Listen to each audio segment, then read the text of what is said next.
सबसे पहले आप सभी को मेरा प्यार भरा नमस्ते। मेरा नाम है ज्योति नेगी और स्वागत है आप सभी का देवभूमि उत्तराखंड में विंध्येश्वर घाटी के खूबसूरत रौली गांव से। सुबह का टाइम है, अभी 8:30 बज रहे हैं। आज के मेरे इस नए ब्लॉग की शुरुआत हो रही है मेरे मायके वाले रौली गाँव से, मेरी चाची जी लोग के घर से। तो चलिए जी, नए दिन की शुरुआत भी इसी के साथ हो चुकी है। आज मौसम सुबह से ही गुमसुम सा हो रखा है। घाटी में चारों और आसमान में काले घने बादल लगे हुए हैं। इसी के साथ हल्की फुल्की बारिश की बूंदाबांदी भी हो रही है। और अभी मैं चाची लोग के घर पे इसलिए आ रखी हूँ क्योंकि आज बारिश हो रही है और आजकल पहाड़ों में धान की रुपाई का काम जोरों से चल रहा है। तो आज ना चाची लोग की धान की रुपाई हो रही है, तो इन्होंने ना मुझे भी धान की रुपाई करने के लिए बुला रखा है। तो इस वजह से मैं भी सुबह सुबह गाँव में आ गई हूँ।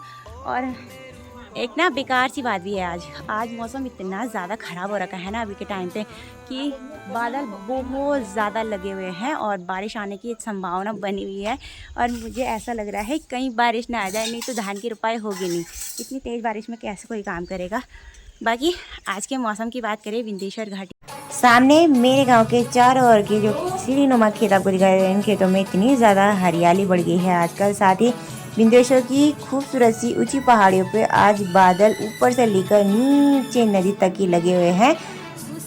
गांव के साइड में 1 महीने बाद आ रही हूँ और 1 महीने बाद ही देखिए खूब सारी हरियाली बढ़ गई है। जैसे कि आजकल मानसून आ ही गया है, तो आजकल रोजाना बारिश हो ही जा रही है।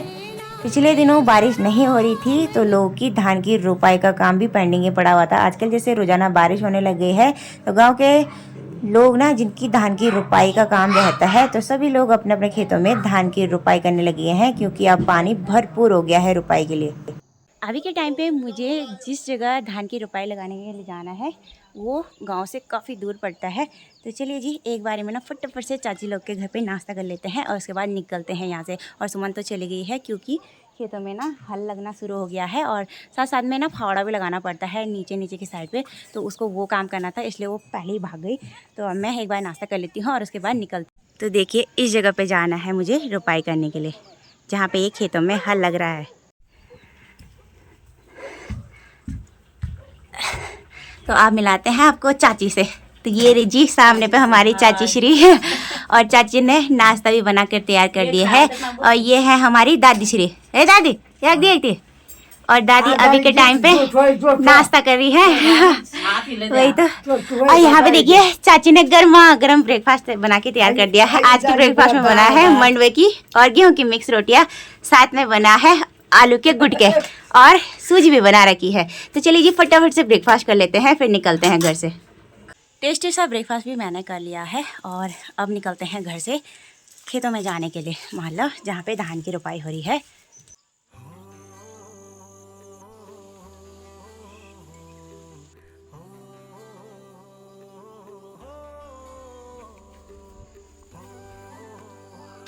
अभी मैं खेतों के रास्ते होते हुए शेरा जा रही हूँ।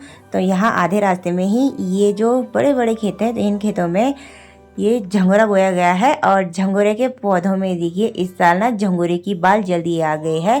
और ये घरिया झंगोरा है, वो भी पहाड़ी। और पूरे खेत में देखिए बहुत सारी झंगोरे की बाल आ रखी है भाई इन पौधों में। तो अभी के टाइम पे मैं अपने गाँव से काफ़ी दूर यानी कि बुआ जैसी आ गई हूँ, जहाँ पे आज धान लगने हैं सुमन औरों के। तो सामने पे ही सुमन औरों के इतने सारे खेत हैं जहाँ पे अभी हल लग रहा है, इसी के साथ ऊपर वाला भी और उससे ऊपर वाला भी। तो कुछ खेतों में इन्होंने कल शाम को धान की रुपाई कर दी थी और अभी के लिए 5 से 6 खेत और रह गए हैं धान लगाने के लिए। जैसे कि आजकल पहाड़ों में मानसून आ गया है, तो आजकल गांव के सभी लोग, मतलब जिनकी धान की रुपाई होती है, तो वो सभी लोग ना अपने अपने खेतों में धान की रुपाई का काम कर रहे हैं। और काफ़ी सारे लोगों ने ना धान की रुपाई का काम करके मतलब लगा के ख़त्म भी कर दिया है। तो चलिए ये एक बारी में हम भी चलते हैं खेतों में। और सामने पे देखिए अभी सुमन ना खेतों में फावड़ा लगा रही है, मतलब एक बारी में हल लगता है और खेतों के नीचे नीचे साइड जिन जगह पे हल नहीं जाता है ना, तो वहाँ पे फावड़े से खुदाई करनी पड़ती है। और अब चलते हैं हम सामने ऊपर वाले खेत में, जहाँ पे भाभी जी भी हैं। हमारे गांव का जो ये बीच वाला एरिया है ना, तो इस पूरे एरिया में जितने भी खेत हैं, ये सारे खेत ना नमी वाले हैं। यानी इन खेतों में ना ऊपर ऊपर साइड अपने आप ही पानी निकलता है, तो इसलिए इन खेतों में और कोई भी फसल ना बोकर खाली धान की रुपाई लगाई जाती है। धान इन खेतों में बहुत अच्छे होते हैं क्योंकि इन खेतों में पानी भरपूर होता है और धान की फसल के लिए पानी ही सबसे मेन चीज़ होती है। बाकी गांव के बीचों बीच भी लोगों ने धान की रुपाई कर दी है। और नीचे देखिए खेतों में भाई हल लगा रहा है और वहीं दूसरी तरफ सुमन फावड़ा लगाने का काम कर रही है। अभी के टाइम पे मैं आ गई हूँ धान के बीज वाले खेत में और इस पूरे खेत में धान की पॉट डाल रखी है। मतलब 4 महीने पहले इस खेत में धान के बीज डाल दिए थे। रुपाई से पहले धान की पौध को उगाना एक अलग खेत में बहुत ज़रूरी होता है। और आजकल देखिए इन खेतों में पौध इतनी ज़्यादा बड़ी हो गई ना, क्योंकि बारिश भी कंटिन्यू होने लग गई है और मानसून के आते ही ये खेत इतने हरे भरे हो गए हैं और साथ में पौध भी खूब बड़ी बड़ी हो गई है। तो यहाँ पे भाभी जी भी आ रखी है खेतों में, मतलब धान की रुपाई करने के लिए। तो पहाड़ों में पता क्या होता है, जब भी किसी का काम रहता है ना तो सारे गांव वाले मिलकर काम निपटाने लगते हैं सभी लोगों का। तो चलिए जी, अब हमारा काम है अभी के टाइम पे इस खेत से ना धान की पौध निकालने का। तो इस पौध को हमारे पहाड़ों में या गढ़वाली लैंग्वेज में बिजौड़ बोलते हैं।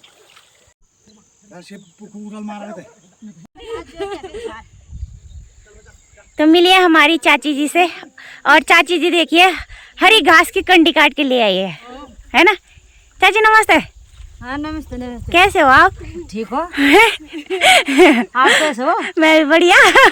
तो अभी के टाइम पे हमने इस वाले खेत की पूरी धान की पौध निकाल ली है और अभी काफ़ी सारे लोग इस खेत में आ गए हैं धान की पौध निकालने के लिए, है ना। तो जिनके धान की रुपाई हो रही है वो ये है, देखिए साथ में पूनम भी आ गई है, नीलू भी आ गई है। और अभी के टाइम पे इतना ज़्यादा कोहरा लग गया है ना, ये देखिए। बाकी जो ये बिजवाड़ वाले खेत है ना, तो इसी एक बड़े से खेत में 7-8 खेतों के लिए बिजवाड़ बोई गई है और रुपाई करने से पहले इन खेतों से बिजवाड़ निकालनी पड़ती है और खेतों में लगाने के लिए। बाकी पिछले दिनों के हिसाब से इन बीज वाले धान के खेतों में धान की पौध खूब बड़ी बड़ी और साथ में हरी भरी भी हो गई है। इन खेतों में इतनी ज़्यादा हरियाली बढ़ गई है और साथ ही साथ पौध इतनी ज़्यादा बड़ी हो गई है और इसकी जड़ें भी नीचे से उतनी ज़्यादा लंबी हो गई है। तो पौध को निकालने में बहुत ज़्यादा परेशानी हो रही है। और आज तो ऊपर से बारिश हो रही है, साथ में इन खेतों में पानी भी हो रखा है, तो पौध निकालने में काफ़ी समस्या हो रही है भाई। सभी लोगों को काफ़ी जोर लगाना पड़ रहा है पौध निकालने के लिए। खेतों में अगर काफ़ी सारे लोग रहे ना काम करने के लिए, तो काम करने में भी आसानी होती है और ज़्यादा कठिन तो अभी के टाइम पे हमने इस वाले खेत से काफ़ी सारी धान की पौध निकाली है और इस साइड अभी और निकालने भी रह गई है। और नीचे वाले खेत में जिसमें अभी हल लग रहा था, तो उसमें ना हल भी लग चुका है और खेत भी पूरा अच्छे से बन गया है। अभी हम सभी लोग ना उसी खेत में धान की पौध की रुपाई करने के लिए जाने वाले हैं। और यहाँ सामने भी देखिए एक छोटा सा नाला है और नाले के साइड पे ऐसी छोटी सी कूल निकाल रखी है और कूल से ही पूरे इन धान के खेतों में पानी चल रहा है, देखिए। और अभी के टाइम पे पानी खूब सारा हो रखा है, तो पानी भी जल्दी भर गया है इन खेतों में। बाकी अभी हमें धान लगाने के लिए नीचे वाले खेत में उस जगह पे जाना है। तो इस कूल वाली जगह पे धान की बिजवाड़ रखी हुई है। तो चलिए जी, अब हम खेतों में जा ही रहे हैं तो बिजवाड़ को भी साथ में लेके चलेंगे। तो ये वाली बिजवाड़ ना कल शाम को निकाली होगी सुमन और ने। बाकी हमारे पहाड़ में अभी तक भी पुराने कल्चर को ही फॉलो किया जाता है, यानी जिस तरह से पुराने ज़माने के लोग खेती बाड़ी का काम किया करते थे, आज भी उसी तरीके से हम लोग इस काम को करते हैं। खेतों में बैल हल लगाते हैं, बाकी सारा काम घर के या गांव के लोग मिलजुल के करते हैं। देखिए यहाँ सामने वाले हिस्से से लेकर और यहाँ लास्ट के हिस्से तक रुपाई कर ली है और ये वाला खेत ना थोड़ा सा ही रह गया है रुपाई करने के लिए। बाकी इसके बाद दूसरा वाला सामने का छोटा सा खेत भी है और वहाँ पे देखिए भाई ना अभी खेत को बनाने का काम कर रहा है। मतलब उस खेत में हल भी लग गया है और साथ में मैया भी लग गया है। एक बारी में हल लगाना पड़ता है और उसके बाद पूरी मिट्टी को समतल करने के लिए जो जिसे हम लोग मैया कहते हैं वो लगाना पड़ता है। और अभी के टाइम पे नीचे नीचे साइड के भाई फावड़ा से पूरा लगा रहा है, तो ऐसे करने से ना नीचे की मिट्टी भी गदगदी हो जाती है जहाँ पे ना हल नहीं जाता है। तो चलिए जी, इसी के साथ इन दोनों बड़े बड़े खेतों में हमने धान की रुपाई कर दी है और अब धान की रुपाई करने के लिए सामने के ऊपर वाले खेत रह गए हैं और अब हम सभी लोग ना वहीं पे जाने वाले हैं धान की रुपाई के लिए। गांव के ठीक ऊपर इन खेतों में लोगों ने राजमा की दाल बो रखी है और आजकल राजमा के बीज अंकुरित होकर काफ़ी बड़े बड़े पौधे हो गए हैं। तो धान की पौध लगाते लगाते रुपाई करते करते काफ़ी थक भी लग गए हैं। तो अभी ना घर से चाय ला रखी है इन्होंने, तो अब चाय पीने का टाइम भी हो गया है। और जब धान की रुपाई लगती है ना तो इन दिनों ना खेतों में ही हम लोग सुबह का नाश्ता से लेके खाने से लेकर कभी कभी ना शाम के टाइम का नाश्ता भी हम लोग खेतों में ही करते हैं।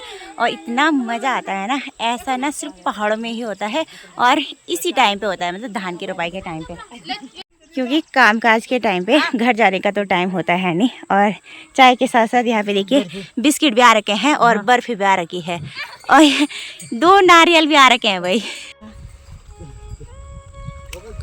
तो चलिए जी, अब इन खूबसूरत से पहाड़ों के नज़ारों के बीच गर्मा गर्म चाय पीने का आनंद ले लेते हैं।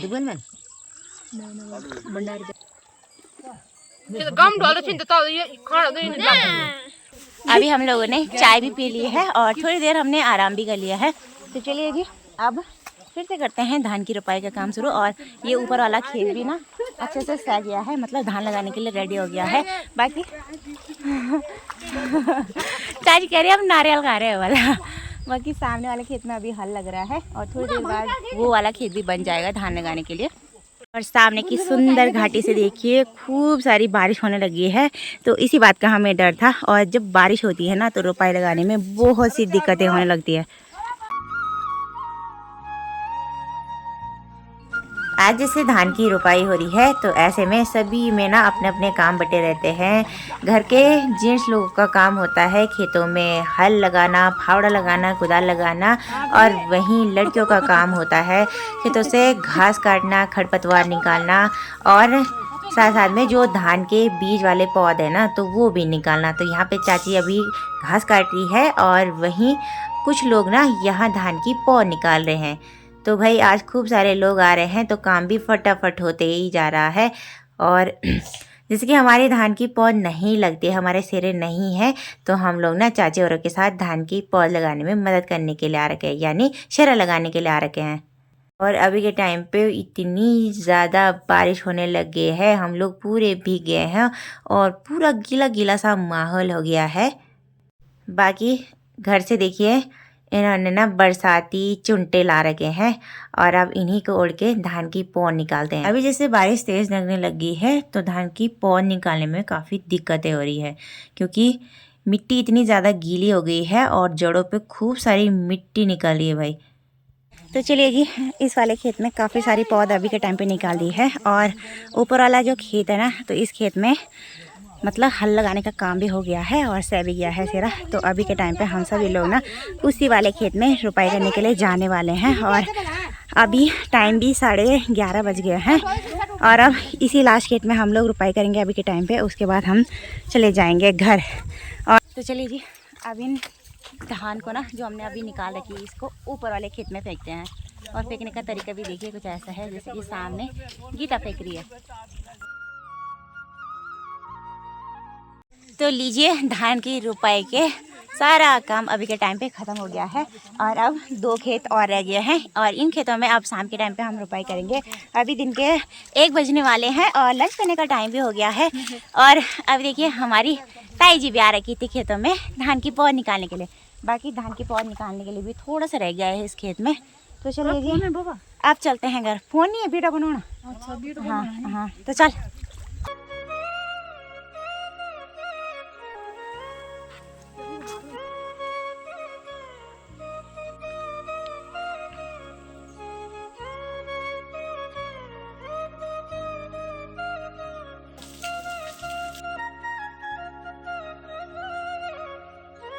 खेतों से घर आने के बाद अभी हम लोगों ने हाथ मुंह भी धो लिया, साथ में चेंज भी कर लिया है। कपड़े इतने ज़्यादा गीले और कचड़े से भर गए थे ना, तो इसलिए हमें चेंज करना ही पड़ा।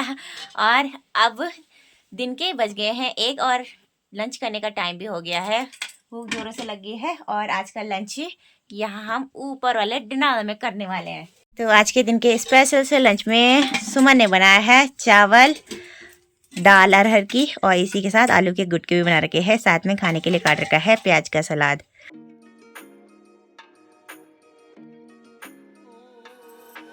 तो चलिए जी, सभी के साथ मिलकर गर्मा गर्म टेस्टी से लंच का आनंद ले लेते हैं। अभी शाम के 4:30 बज चुके हैं और हम लोगों ने ना खाना खाने के बाद आराम कर रहे थे और अभी हो चुका है सभी लोगों का शाम की चाय पीने का टाइम। तो हम लोग इतनी देर तक सोते रह गए कि टाइम 4:30 बज गए। बाकी बाहर अभी तक भी फुल बारिश का मौसम हो रखा है।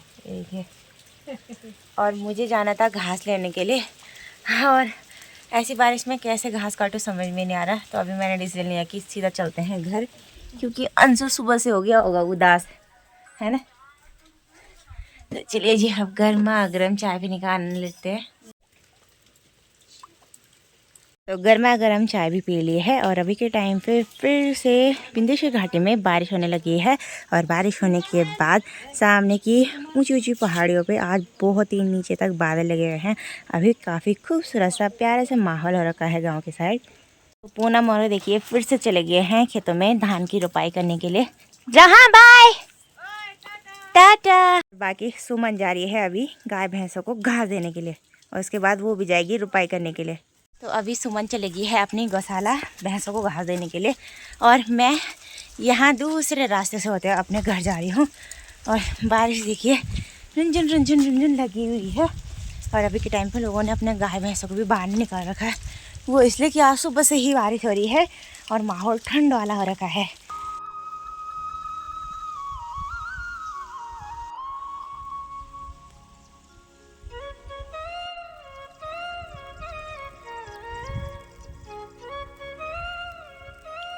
पहाड़ों में मानसून के आते ही खूब बारिश होने लगती है रोजाना।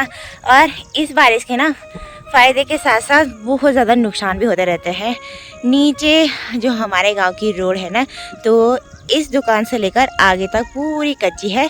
इस रोड का अभी डामरीकरण नहीं हुआ है, तो ऐसे बरसात के टाइम पे रोड में ना कीचड़ वाला माहौल हो जाता है और गाड़ियाँ बहुत ज़्यादा फंसती है ऐसे माहौल में। यहाँ पे देखिए, तो मानसून आने से पहाड़ों में हरियाली तो बढ़ी जाती है, लेकिन नुकसान भी बहुत ज़्यादा होता है। इतनी ज़्यादा बारिश होती है रोज़ाना कि खेत खलिहानों के पुस्ते भी इतने ज़्यादा टूटते हैं, साथ में इतनी ज़्यादा लैंडस्लाइड होती है, मतलब बहुत ज़्यादा दुर्घटना इस टाइम पे होती है भाई।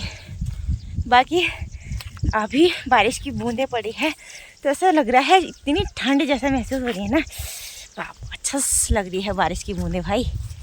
तो अभी के टाइम पे मैं गांव से अपने वाले बगड़ा के मोहल्ले के पास आ गई हूँ और यहाँ मेरे ठीक पीछे देखिए इन खेतों में बहुत ज़्यादा हरियाली हो रखी है। इन खेतों में धान की रोपाई लगा रखी है और इन खेतों में धान करीबन 1 महीने पहले लगे थे, तो काफ़ी हरे भरे हो गए हैं भाई धान लगाने के बाद, जो कि बड़े खूबसूरत से दिखाई दे रहे हैं।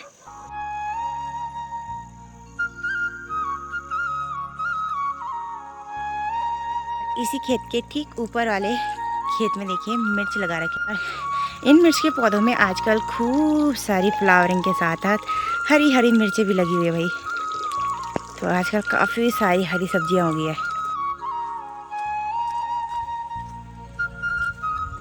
और यहाँ नीचे भी देखिए ये छोटे से सेब के पेड़ पे खूब सारे पहाड़ी सेब आ रखे हैं और ये सेब थोड़े दिन पहले हरे थे और आजकल लाल लाल होने लग गए हैं, यानी सेब अब पकने की कगार पे आ गए हैं। और बरसाती सीज़न में होने वाले रसीले फल आजकल सेब, नाशपाती और गडम्योल जिसे बोलते हैं वो पक रहे हैं। और कुछ दिनों पहले चूड़ी खुमानी पक रहे थे और पुलम भी पक रहे थे साथ साथ में। तो आजकल चूड़ी खुमानी तो ख़त्म हो गए हैं और अब सावन और सावन की जो दूसरा महीना लगता है भादो, तो इन दोनों महीने में ना सेब खाते हैं हम लोग भाई। और ये सेब इतने स्वादिष्ट और मीठे होते हैं ना, इतना ज़्यादा रसीले होते हैं ना, गजब के भाई।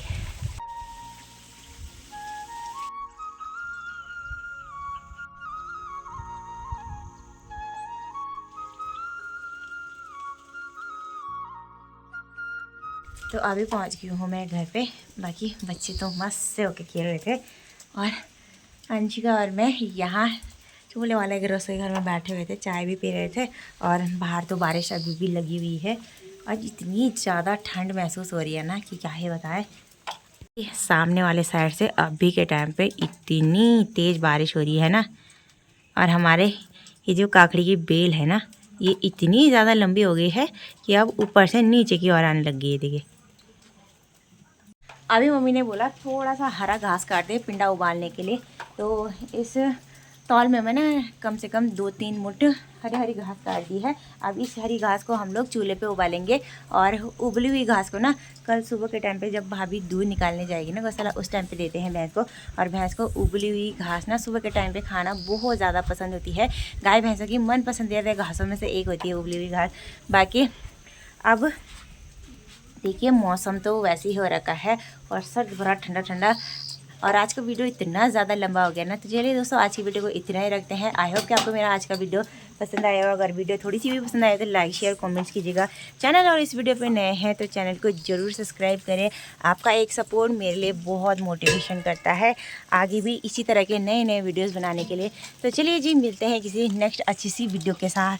तब तक के लिए बाय बाय। जय देव उत्तराखंड, जय भारत।